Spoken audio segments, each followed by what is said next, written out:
Wren had learned to make herself invisible over 3 years of cleaning up the Iron Syndicate's messes, had perfected the art of moving through blood-stained warehouses and torture chambers without seeing anything worth remembering.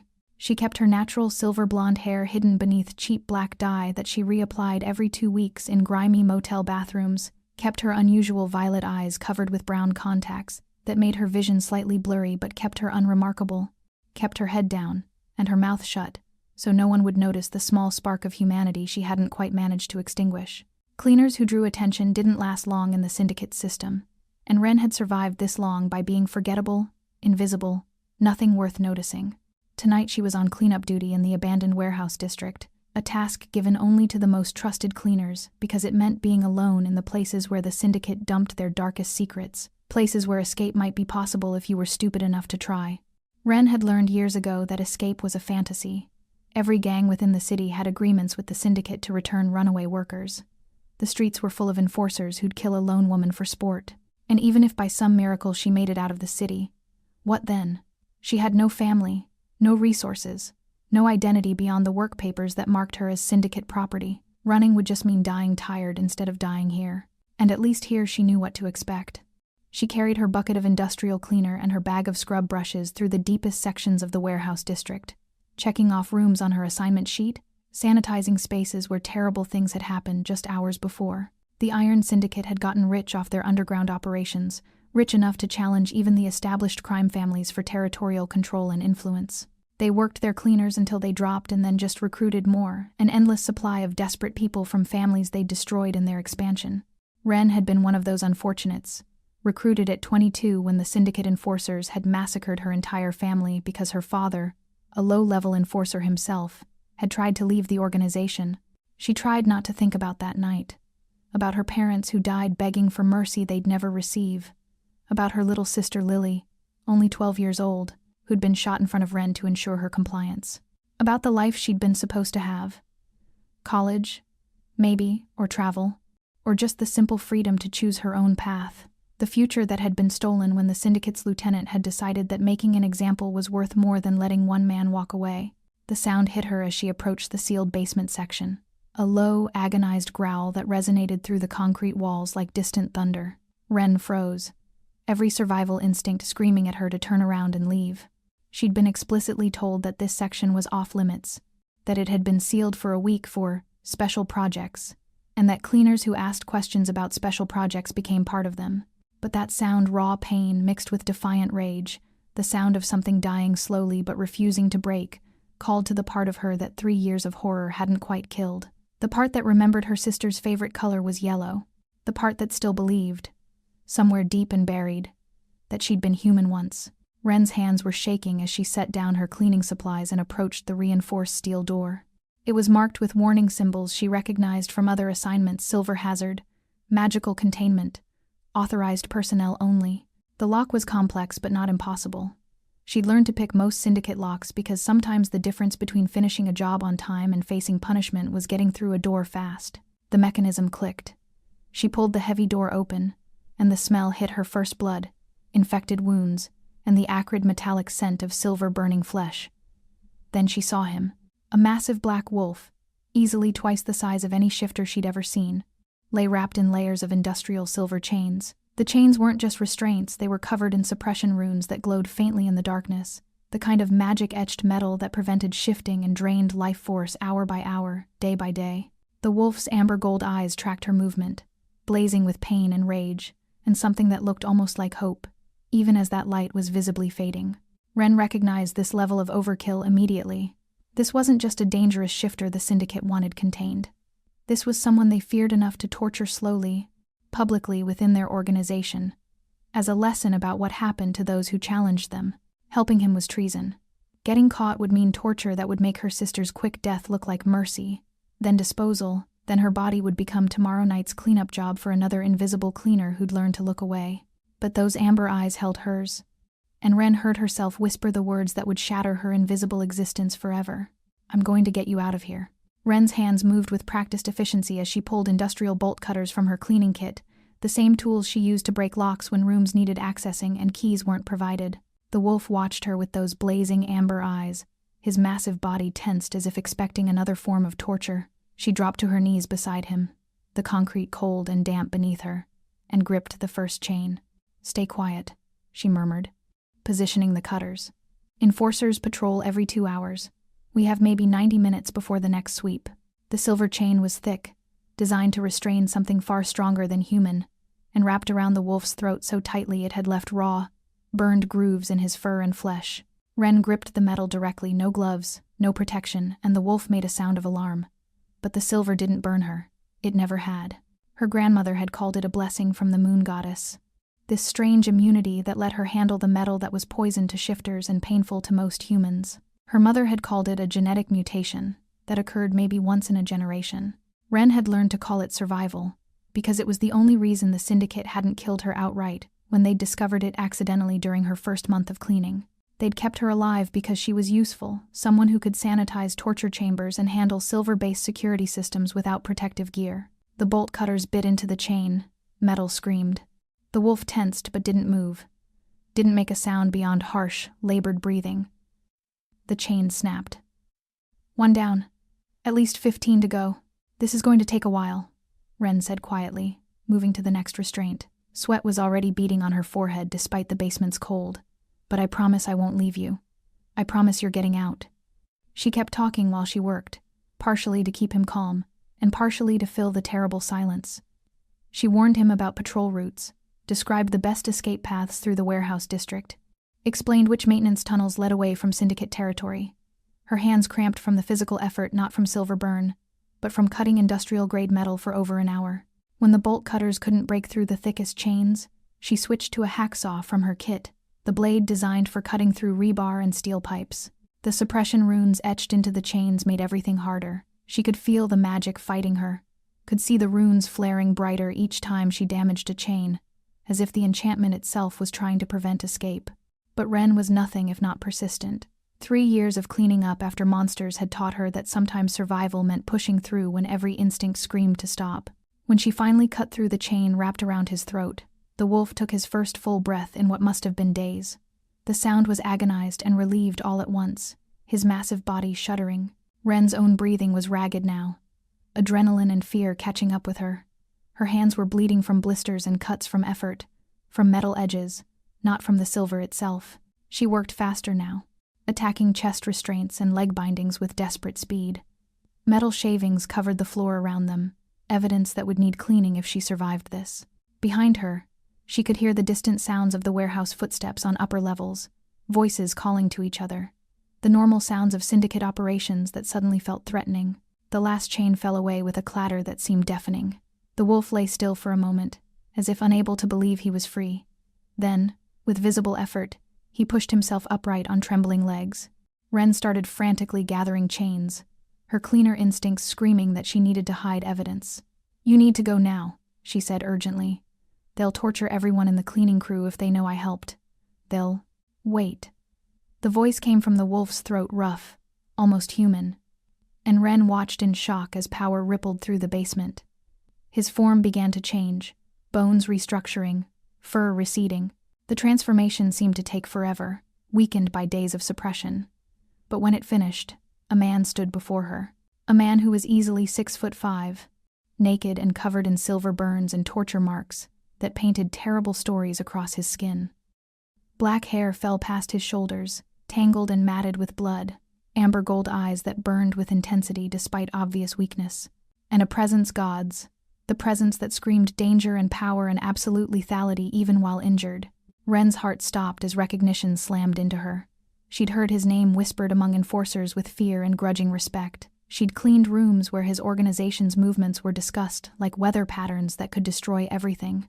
She'd just freed Talon Black, the Alpha King who controlled the entire eastern seaboard's criminal underworld, captured during what was supposed to be a peace negotiation, and she'd committed the worst possible treason against the city's most brutal gang. Talon took a step toward her, his amber eyes blazing with an intensity that made Wren's breath catch despite his obvious weakness. "You freed me." His voice was rough, damaged from days without speaking, but it carried absolute certainty. "You touched silver with your bare hands to save me. You risked your life for a stranger." Wren backed toward the door, panic flooding her system like ice water. "You need to leave right now. If they find you here, if they know someone helped you..." Her voice cracked. They'll torture everyone I know to death looking for accomplices. They'll kill Ivy and Marcus and Sophia. They'll tear apart every cleaner in this district. You have to run. Talon shook his head, swaying slightly but never breaking eye contact. I'm not leaving without you. You don't understand. You're mine now. The words were spoken with absolute conviction, as if he was stating a fundamental law of the universe. By law of the moon goddess and right of the mate bond, you belong to me. Where I go, you go. The words hit Ren like a physical blow, stealing the air from her lungs. 3 years. 3 years of being property, of being owned, of cleaning up after monsters who treated human lives like disposable resources. And now a crime lord, the most dangerous man in the eastern seaboard's underworld, was claiming ownership like she was a prize he'd won. I don't belong to anyone. The words came out shaking with rage and terror. I'm not your prize for getting rescued. I'm not some trophy you get to claim because I did the right thing. She was trembling now, fists clenched at her sides. I freed you because leaving you to die in chains would make me as monstrous as them. Not because I wanted to trade one collar for another. Talon opened his mouth to respond, but his legs suddenly buckled. He tried to catch himself against the wall, but fever and silver poisoning were clearly overwhelming whatever strength he had left. His skin was burning hot, sweat slicking his body despite the basement's cold, and she could see tremors running through his muscles. Ren moved without thinking, catching him before he hit the concrete. Their size difference was absurd. He was easily a foot taller and probably twice her weight, but adrenaline and 3 years of moving bodies gave her enough strength to keep him semi-upright. His skin against hers was like touching a furnace. You're burning up, she said, panic cutting through anger. The silver poisoning, it's spreading. You're going to die if you don't get help. Can you walk? Can you make it out of here? Talon's arm came around her shoulders, using her as support, and even in his weakened state she could feel the coiled power in him. I can walk. His breath was hot against her hair. But I'm not leaving you to face consequences alone. You freed me, that makes you mine to protect. You're coming with me. I don't need your protection. They'll kill you. His amber eyes found hers, and the certainty there was absolute. The moment they discover I'm gone, they'll execute every cleaner who had access to this building. You know that. I know that. You're not sacrificing yourself because I was too weak to say the right words.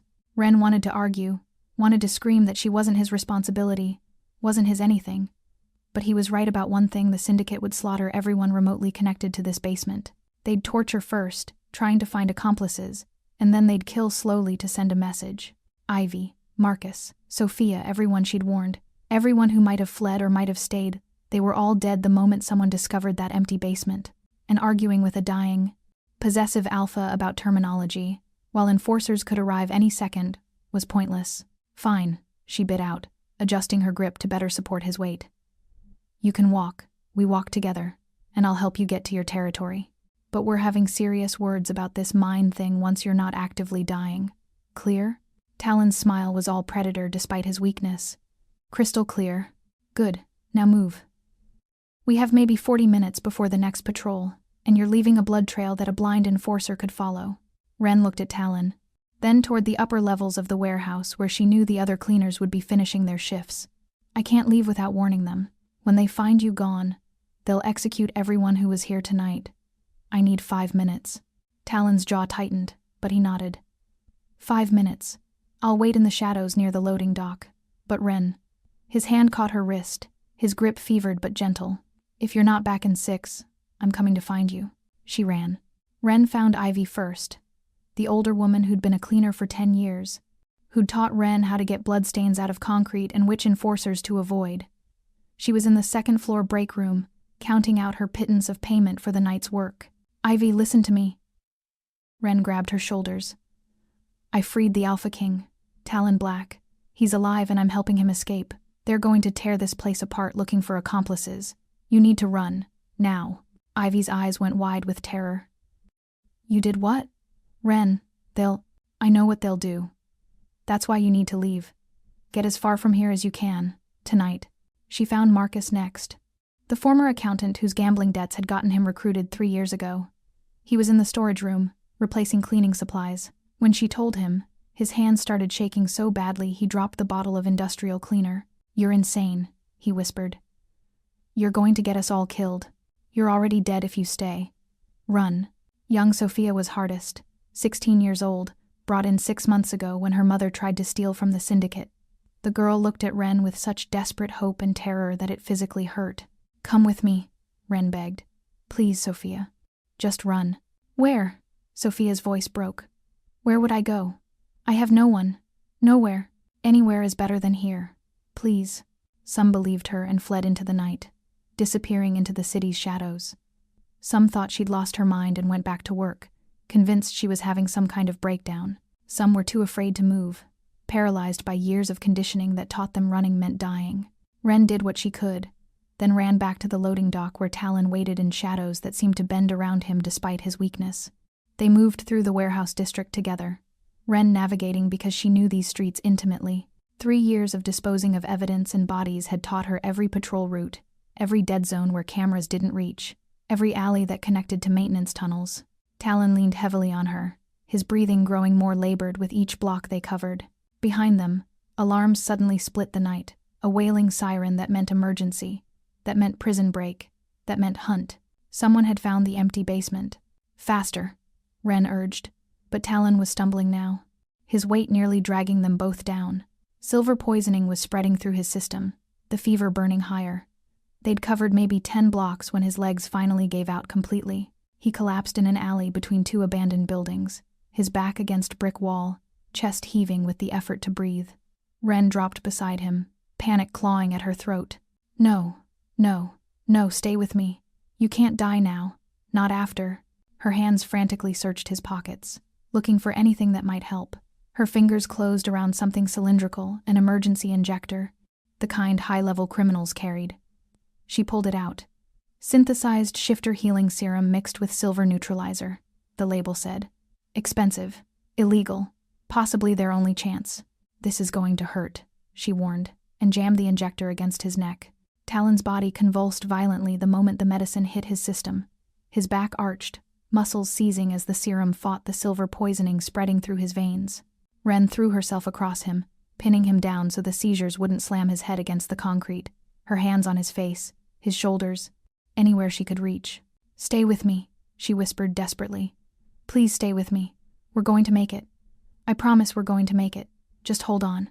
The seizures lasted forever, probably only 2 minutes, but it felt like hours. Finally, Talon's body went limp, his breathing evening out, fever breaking with sweat that soaked them both. His hand caught her wrist where she was still holding his face. "You saved my life twice now." His voice was rough but stronger than before. "That makes you irreplaceable." Ren tried to pull away, uncomfortable with the intensity in his eyes. "I'm nobody. Just a cleaner who got lucky with genetics." "No." Talon's grip tightened. "You're someone brave enough to cut chains in a torture basement when walking away would have been safer. Someone who risked everything to warn people who might not even believe her. That's not nobody, Ren. That's extraordinary." Somewhere in the distance, she could hear boots on pavement. Enforcers, spreading out to search. "We need to move," she said quietly. "Then let's move." Talon stood, still unsteady but functional now, the medicine doing its work. "My territory is east. Can you get us there?" Ren looked at the man who kept calling her extraordinary, who declared she belonged to him, who was either her salvation or another kind of trap. "I can get us there," she said. "Follow me." They moved through the city's underbelly like ghosts, Ren leading them through maintenance tunnels and forgotten alleys that most people didn't know existed. 3 years of disposing of bodies had given her an intimate knowledge of the routes where cameras didn't reach, and patrols never ventured. Talon followed close behind, his strength returning with each passing hour as the medicine continued fighting the silver poisoning in his system. "How do you know these routes?" he asked as they navigated through a subway maintenance tunnel that reeked of mold and stagnant water. Ren's hands traced the tunnel wall, finding her way in near darkness. "Body disposal. The syndicate doesn't like leaving evidence in obvious places. I learned every path that leads away from their territory." Her voice was flat, emotionless. 3 years of practice makes you very good at being invisible." 3 years, Talon repeated. "How did you end up with them?" The question hung in the air between them. Ren had spent 3 years never talking about it, never letting herself think too hard about that night. But something about the darkness and exhaustion and the fact that she'd already burned her entire life down made the truth spill out. "My father was a low-level enforcer.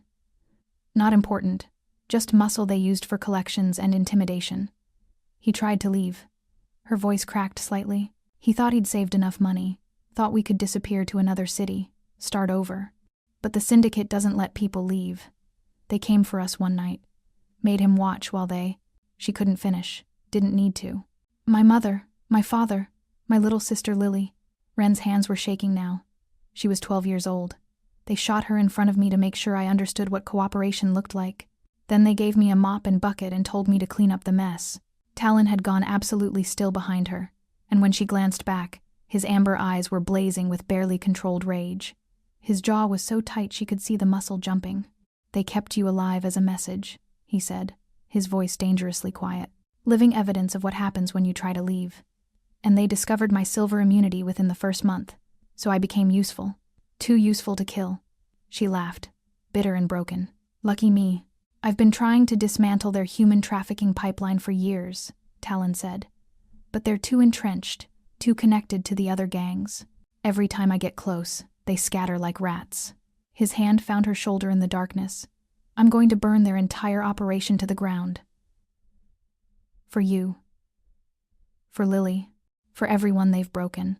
They walked in tense silence for another 20 minutes. Ren leading them through tunnels that would eventually emerge near the east side Talon's territory. Finally, she couldn't hold the question back any longer. What did you mean? Her voice was small in the echoing tunnel.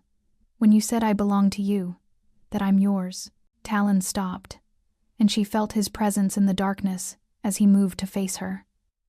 In the dim emergency lighting of the tunnel, his amber eyes seemed to glow. I phrased that poorly. I was weak, fevered, not thinking clearly. He ran a hand through his tangled hair. You saved my life, which creates a debt I can never repay. But more than that, he paused, as if weighing his words carefully. My wolf recognized you the moment you entered that room. Recognized you as my mate. Ren stared at him, struggling to process the words. That's not true. Mates are myths. Stories criminals tell to justify their obsessions. They're real. His voice held absolute certainty. I know you don't feel it yet. You probably won't until the bond is completed. Until we... He stopped, shook his head. But I felt it immediately. The recognition, the certainty. You're my true mate, chosen by fate, or the moon goddess, or whatever force governs these things. That's not possible.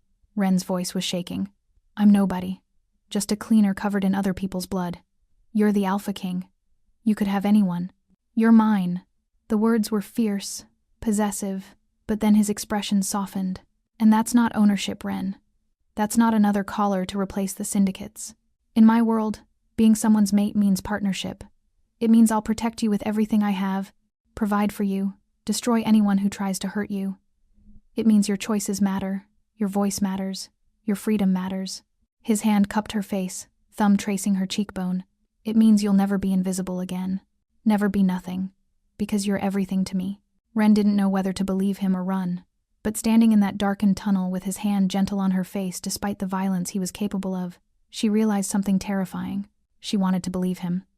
Before Ren could form a response, Talon went rigid, his head snapping toward the tunnel behind them. His nostrils flared, and she watched his entire body shift into predator mode, muscles coiling, eyes blazing amber gold in the dim light. We need to move now. His voice was a low growl. Syndicate enforcers. At least 8, maybe more. They're tracking us. He grabbed her hand and ran, pulling her faster than her legs could manage on their own. Ren stumbled, her lungs burning as they sprinted through the maintenance tunnels. Behind them, she could hear it now, boots on concrete. Multiple sets, moving with military precision. Shouts echoing off tunnel walls, the distinctive metallic click of weapons being readied. I can't, Ren gasped, her body screaming in protest. I can't outrun them. I'm not a fighter. I'm not. Leave me and save yourself. Talon's response was a feral growl that raised every hair on her body. He yanked her sideways into a maintenance alcove barely big enough for 2 people, pressing her back against the cold metal wall, his body completely shielding hers from the tunnel. Not happening. His voice was granite. When they get here, I'm shifting. I'm going to take them down. But you... His hands gripped her shoulders, forcing her to meet his blazing eyes. You stay hidden. You don't come out no matter what you hear, no matter what you see. Promise me. You can't fight 8 armed men while you're still recovering from silver poisoning, Ren said desperately. They'll kill you. Please, just... I'm the Alpha King. His smile was all predator, all teeth. I've survived worse than this. But I need to know you're safe before I can focus. I need to know they can't reach you. His thumb traced her jawline. Stay hidden, Ren. Please. She nodded, unable to speak past the terror clogging her throat. Talon kissed her, then hard and claiming and full of dark promise. His lips bruised hers, his hand fisting in her dyed hair, and Ren felt something fundamental shift inside her chest. Then he pulled back, stepped away from the alcove, and power exploded through the tunnel. The shift was faster this time, his body reforming into the massive black wolf she'd freed from silver chains. He was magnificent and terrifying, easily twice the size of a normal wolf, with fangs designed to tear through flesh and bone. The enforcers rounded the corner at a dead run, weapons raised. They saw the wolf and faltered just for a second, just long enough for Talon to attack. Ren pressed herself against the alcove wall, one hand clamped over her mouth to muffle her breathing, and watched through a gap in the metal as the Alpha King went to war. He moved with surgical precision and brutal efficiency, each strike calculated to kill. The first enforcer went down with his throat torn out before he could fire a shot.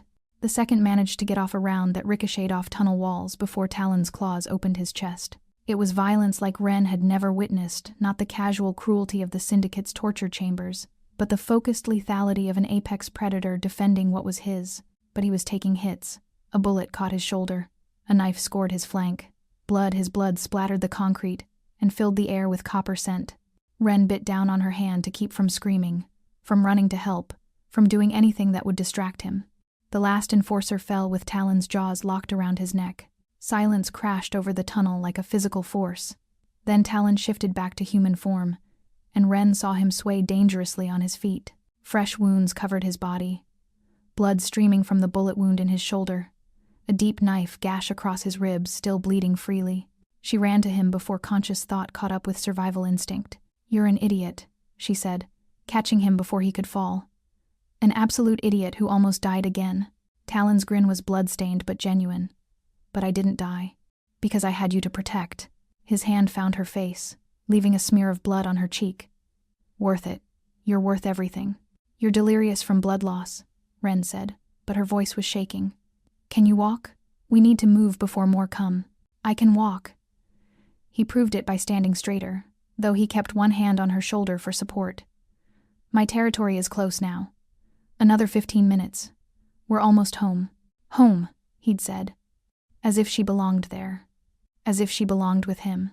Ren looked at the bodies littering the tunnel, at the man who'd just killed 8 people to protect her, and realized with terrifying clarity that she was already in too deep to turn back. They emerged from the maintenance tunnels into a part of the city Ren had only seen from a distance, the east side, where buildings gleamed with wealth and power, where the streets were clean and the people moved with purpose rather than fear.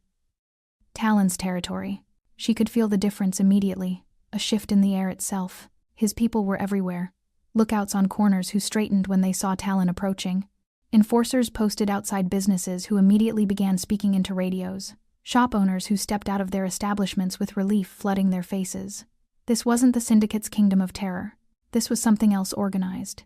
Yes, criminal. Absolutely. But there was a structure here that felt different from the chaos and cruelty she'd known. A woman with short dark hair and a fighter's build came sprinting toward them from a high-rise building. She nearly tackled Talon with the force of her relief. "Boss, we've been searching for a week. The whole organization has been turned inside out trying to find you. We thought." Kira's voice broke, then steadied as her eyes found Ren. "Who's this?" Talon kept Ren close, his hand at her lower back. "This is Ren. She freed me from the Syndicate's basement. She cut through silver chains for over an hour to save my life. Then she saved it again, getting me home." His voice carried, drawing the attention of the growing crowd of his people. "She's to be treated with absolute respect and given any protection she needs." Then he dropped the bomb. "She's my mate." "Your future queen?" The crowd erupted, shocked gasps, excited whispers, some skeptical muttering. Ren felt her face burn with embarrassment and fury. He'd done it again, claimed her publicly, announced her as his property, without asking, without giving her any choice in the matter. "We need to talk." Her voice was quiet but carried steel that cut through the noise. "Privately, now." Talon looked down at her, read the rage in her expression, and nodded. "Kira, medical team to my penthouse." "Ren, come with me." The penthouse was everything she'd expected from a crime lord's headquarters. Floor-to-ceiling windows overlooking the city, expensive furniture that probably cost more than the Syndicate had paid her in 3 years, high-end security systems, and the clear nerve center of a massive criminal empire. The moment the door closed behind them, Ren's control shattered. "You can't keep doing that!" She whirled on him, 3 years of suppressed rage finally breaking free. "You can't announce I'm yours without asking me first. You can't just declare me your queen like I'm a trophy you won. I spent 3 years as property, Talon, 3 years of being owned, being used, being told I was nothing but a tool for other people's purposes. I won't trade the syndicate's collar for yours, no matter how much prettier it is, no matter how expensive the cage."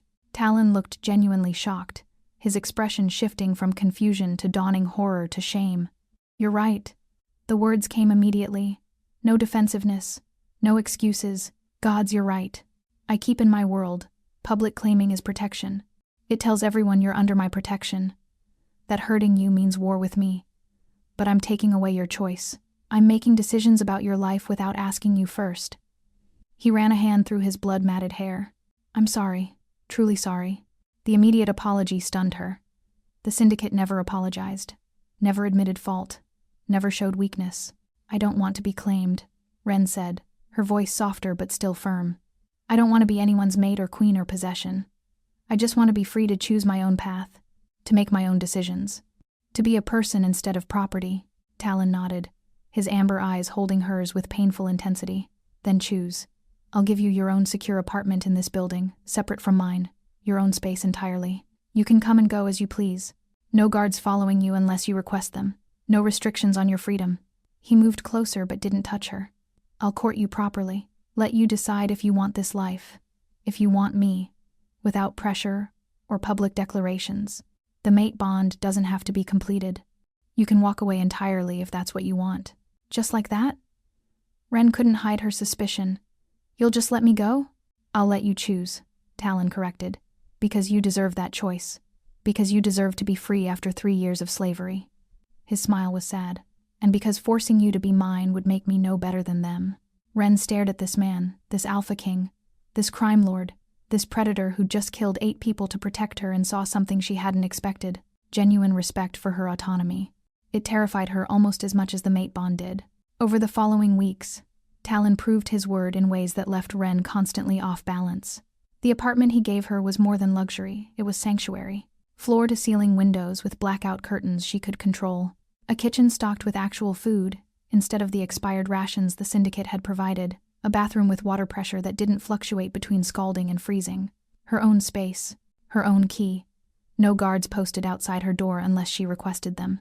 He introduced her to the legitimate aspects of his empire gradually, as if understanding that too much too fast would overwhelm her. A club on the waterfront where the manager was a former foster kid Talon had helped years ago. A restaurant chain that employed people with criminal records no one else would hire. Real estate holdings that provided affordable housing in neighborhoods other landlords had abandoned. It wasn't all legal, but it wasn't the syndicate's brand of cruelty either. "You're not what I expected," Ren told him one evening as they reviewed security protocols for his businesses. "Crime lords, in my experience, don't run rehabilitation programs." "Crime lords, in your experience, tortured people for profit," Talon said quietly. "I prefer building loyalty through respect. It's more sustainable." Ren started working in his organization's operations center almost by accident. She'd been observing their logistics coordination and mentioned 3 ways they could streamline their routes. Kira had handed her a tablet and said, "Show us." 3 years of meticulous cleanup work had taught her to see patterns, to organize chaos, to track multiple moving pieces simultaneously, skills that translated perfectly to coordinating a criminal empire's legitimate operations. She made unexpected friends. Kira, whose respect for Ren's survival skills bordered on admiration. Leo, the tech expert who appreciated her systematic thinking and taught her to code. Even some of the former street kids Talon's organization had taken in teenagers who saw in Ren someone who understood what it meant to survive the underworld. The discovery happened during a security training session. Kira was demonstrating silver-laced weapons the organization kept for defense against hostile shifters. Ren reached out to examine one without thinking, and the room went silent. "How are you touching that?" Leo asked, staring. "That's pure silver. It should be burning your hand." Ren froze, the old terror of being discovered flooding back. But Kira's expression wasn't predatory, it was calculating in a different way. "Silver immunity," the woman said quietly. "I've heard of it. Genetic mutation. Incredibly rare. She looked at Ren with new understanding. That's how you cut the chains. And why the syndicate kept you alive. Ren's voice shook. Please don't. Don't what? Exploit you? Kira's laugh was bitter. Ren, do you understand how valuable this gift could be for protecting this organization? Silver-based attacks are our biggest vulnerability. Having someone who can handle silver weapons, disarm silver traps, even just touch the stuff without gloves. She paused. But only with your consent. Only if you choose to use this gift. It doesn't make you a tool. It makes you powerful. That night, Ren found herself in Talon's office, nervously clutching her hands together. He was reviewing reports, and when he looked up and saw her expression, he immediately set everything aside. What's wrong? Kira knows. About the silver immunity. The words tumbled out. I touched a weapon during training and everyone saw. And I know the syndicate kept me alive because I was useful. And I understand if that changes things. Talon was around the desk and taking her hands before she could finish. His grip was gentle, his amber eyes intense. Listen to me very carefully, he said. I value you, Ren. The woman who chose compassion in a torture chamber when walking away would have been safer. The woman who warned other cleaners even though it put her at risk. The woman who's been building a life here through sheer courage and determination. His thumbs traced circles on her palms. Your gift is remarkable, yes, but I'd want you even if you lost it tomorrow. You're not valuable because of what you can do, you're valuable because of who you are. Something in Ren's chest loosened. A knot she'd been carrying for 3 years finally beginning to unravel. Over the next months, she continued building a real life. Learning to code with Leo, training with Kira, having coffee with the former street kids who'd adopted her as an unofficial mentor, and falling for Talon despite every attempt not to falling for the way he asked her opinion on business decisions, the way he respected her boundaries even when the mate bond clearly pulled at him, the way he treated her like a partner rather than a possession. You're staring at him again, Kira said one afternoon. Catching Ren watching Talon work with his security team, Ren felt her face heat. I'm not. The mate bond isn't ownership, Kira said gently. It's partnership. 2 people choosing each other, building something together. Talon would kill anyone who tried to control you, including himself. That's why he's giving you space. He's waiting for you to choose him, not because fate says you should, but because you want to. Ren watched Talon laugh at something one of his enforcers said, watched him treat even his lowest-ranking people with respect, and realized with terrifying clarity that she was already choosing him. She just hadn't admitted it yet. 3 months after Ren had cut silver chains in a basement, the Iron Syndicate finally made their move. The attack started small, a club fire, vandalized warehouses, suppliers suddenly refusing contracts. Then they escalated.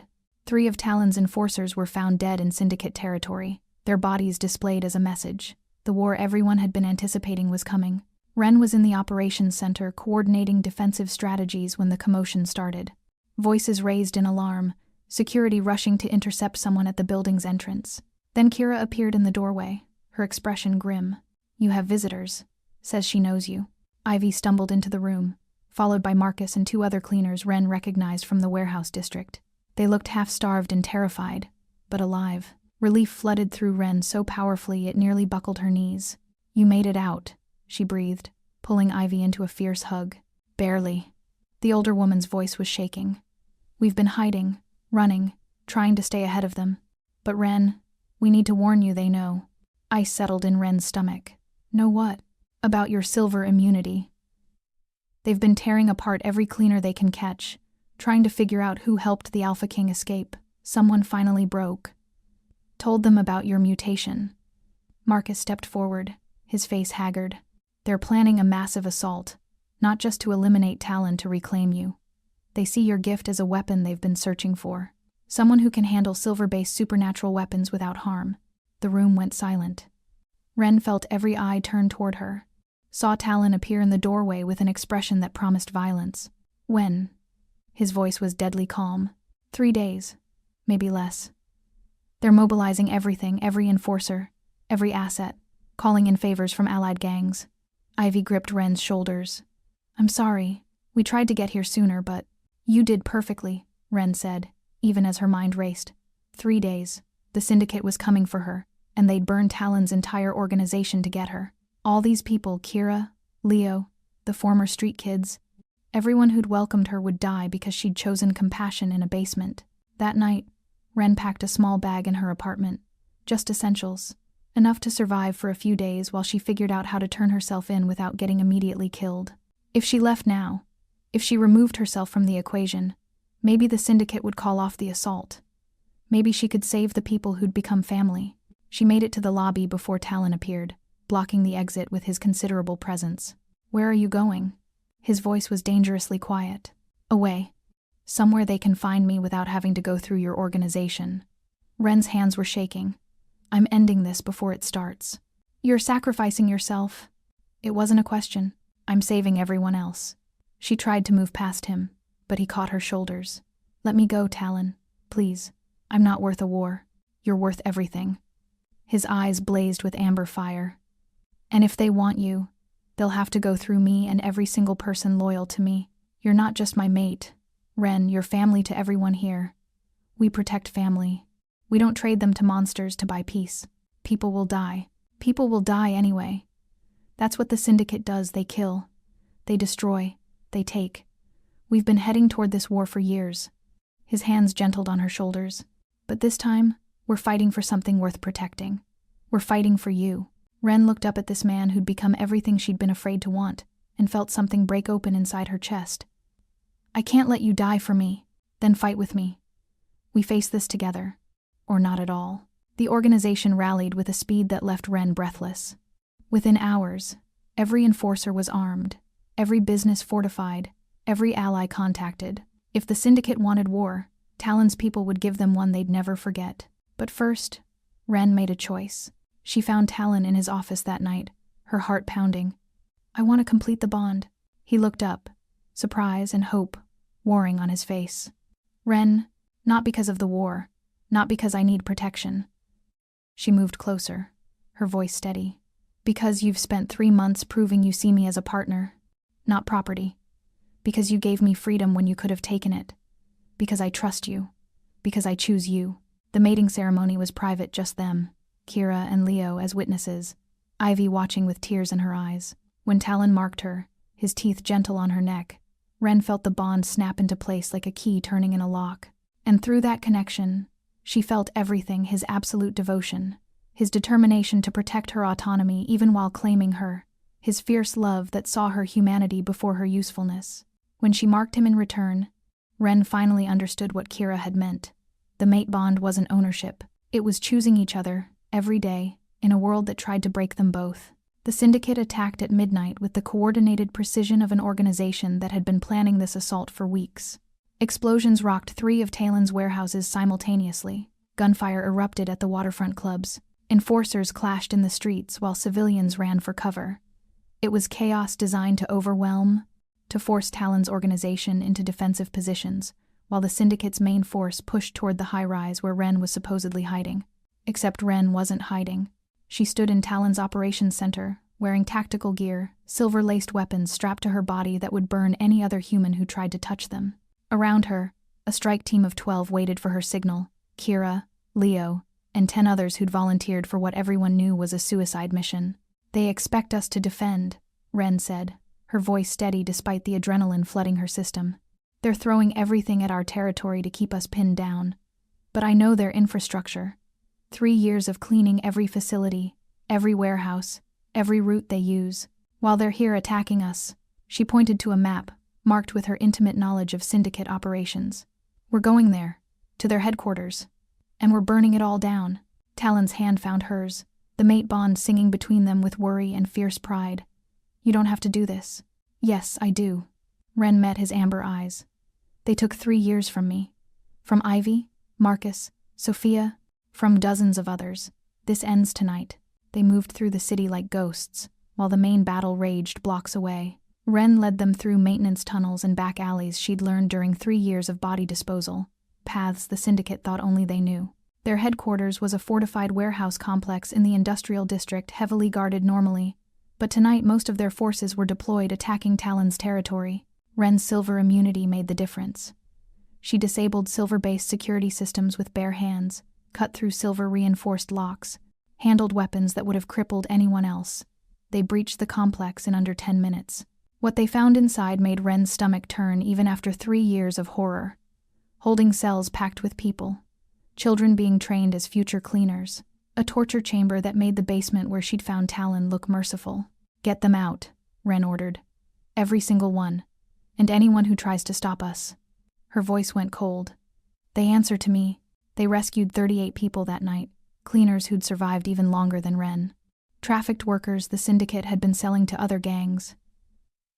Children as young as 8 who looked at Wren with the same dead eyes she'd seen in her mirror for 3 years. "You're safe now," she told each one. "I promise, you're safe." The syndicate's leadership fell as dawn broke over the city. Some died fighting Talon's main force. Others were executed by their own people once they realized the war was lost. The ones who survived to surrender faced Wren's judgment, and she was not merciful to those who'd built their power on broken people. By the time the sun rose, the Iron Syndicate's empire was shattered. Talon's organization absorbed the territory, but with new rules written in blood and enforced absolutely. No trafficking, no torture, no using civilians as shields. Anyone who broke these rules answered to the Queen, and Queen Wren was not forgiving. Years later, Wren stood in an outreach center on the east side, funded by the legitimate businesses Talon's organization ran. A young woman sat across from her, 17 years old with bruises hidden under long sleeves and eyes that recognized horror. "They say you used to be a cleaner," the girl whispered. "For the syndicate, that you were complicit in everything they did." "I was," Wren said honestly. "For 3 years, I cleaned up after murders and torture. I disposed of evidence. I did terrible things to survive, and I carried that shame every day." "Then, how," the girl's voice broke, "how do you live with it?" "I made one choice, one moment of choosing compassion over survival." Wren leaned forward. "I saved a life when walking away would have been safer. That choice led me to a man who saw my humanity before my usefulness, who fought to protect my freedom even while claiming me as his. And together, we built something better from the ashes." She took the girl's scarred hands in hers. "You're not tainted by what you've witnessed. You're not disposable. Your past doesn't define you, your choices from this moment forward do. And there's a whole organization ready to help you reclaim your life. The right people don't own you. They fight to protect your freedom while making sure everyone knows you're protected." The girl left standing taller, hope replacing some of the despair in her eyes. Wren watched her go, then turned to find Talon in the doorway, still watching her like she was the most fascinating thing in his world. "How many does that make?" he asked. "This month? 43. Wren moved into his arms, the mate bond humming contentedly between them. 43 people who now believe escape is possible. Because of you. He kissed her forehead.